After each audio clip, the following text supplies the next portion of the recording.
Hello guys, magpapasko na. Ilang araw na lang, no? At ngayon nga ay araw ng Lunes 22, December 22, 2025. At ito guys, naiinip na tayo, kung ano nga ba ang nangyari diyan sa mga sangkot sa flood control project at ghost project ng DPWH, Alam nyo guys, hindi lang naman dyan ang may corruption, Hindi lang sa DPWH may corruption. Halos buong ahensya yata ng gobyerno o ng ating pamahalaan ay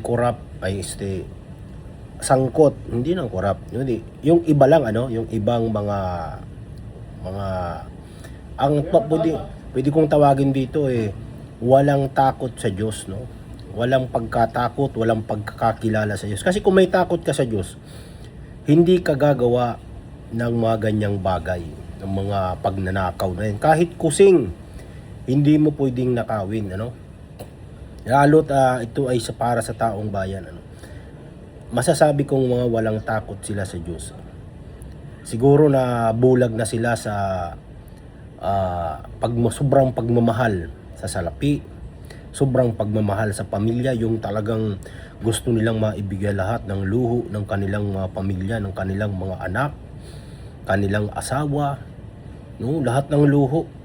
Tandaan nyo guys, ang anumang luho sa katawan ay hindi maganda, sapagkat itong luho ay yung marangyang pamumuhay, yung luxurious life, yan guys ay hindi ipinahihintulot ng Diyos, dahil yan ay nakasasama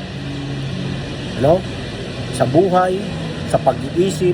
Tingnan nyo guys, bakit ko nasabing sa pag-iisip, halimbawa ang isang tao dati wala ng pera, walang yaman, lagi siyang masaya, lagi nakatawa, kumbaga masaya na siya sa kung anong kinakain, kung anong meron siya. Pero nung siya ay magkaroon, idagdag ko pa, nung siya'y wala, marami siyang kaibigan. Pero nung siya'y magkaroon, unti-unti umangat ang kanyang buhay.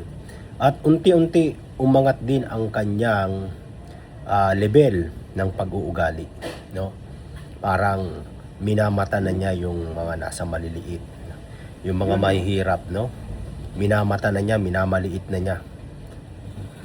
Unti-unti guys ay humihiwalay na siya sa karamihan, kasi mas marami namang mahihirap, at nakikipagsosyalan na siya doon sa mga mas matataas na tao sa lipunan, At unti-unti nga nababago ang pag-uugali, ang way of thinking, way of life, ng isang tao kapag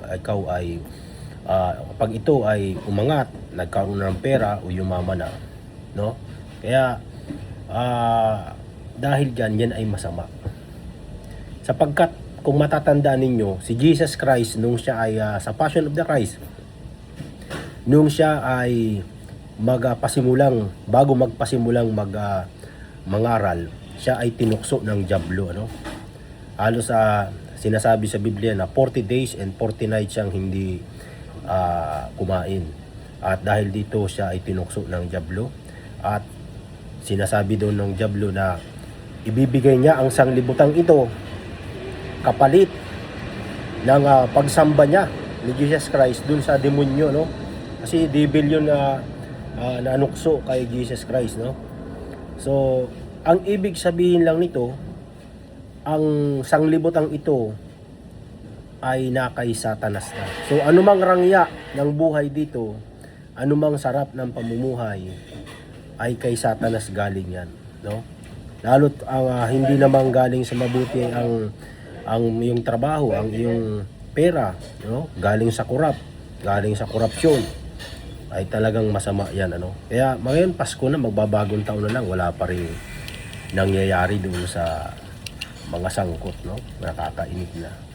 Ang ibig sabihin dito, kung meron kang pagmamahal sa Diyos, pagkakakilala sa Kanya, pananampalataya, ay igigiya ka niya sa mabuting landas ng buhay, at hindi ka niya ipapahamak.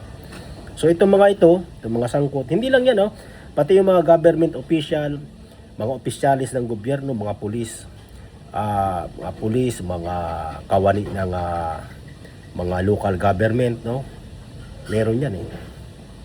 No? Hindi lang DPWH, DepEd, meron din. Halos lahat ng kawani o ahensya ng gobyerno ay mayroon at mayroong ahas dyan. Hindi naman lahat pero meron talaga, kumbaga sa gubat, laging may ahas. Ganun na ang nangyayari ngayon. No? Pero yan ay mawawala kung talagang lahat ng tao ay sasampalataya, maninikluhod at kikilala o kikilalanin ang Diyos. No?